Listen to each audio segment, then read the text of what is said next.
Donc ici on est au deuxième, donc il y a une partie qui était déjà des chambres et le reste c'est un grenier qu'on va aménager. Donc ici c'est pas compliqué, on va tout abattre. On va essayer de retrouver la belle hauteur sous plafond du toit et on va y faire les 2 chambres d'enfants. Au début on voulait faire les chambres des 3 enfants, mais c'était pas possible parce qu'on voulait mettre des lits en mezzanine et la hauteur minimum requise par l'urbanisme ici c'est 2,20 m. Donc forcément ça marchait pas. Donc on a décidé de mettre la chambre d'Alix en bas et ici il y aura la chambre de Loulou et là la chambre de Gaspard avec la salle de bain qui se situe ici. Alors ici il y a plusieurs choses à faire attention. La première c'est de savoir qu'il faut qu'une chambre ici elle doit faire au moins 10 mètres carrés.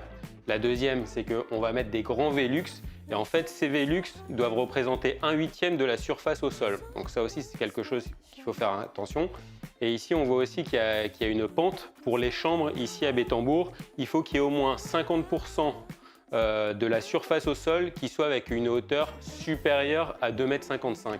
Et donc c'est pour ça ici, d'un point de vue loi Carrez, on va dire, on aura des chambres d'une même superficie, mais au sol, celle-ci, elle sera quand même relativement plus grande.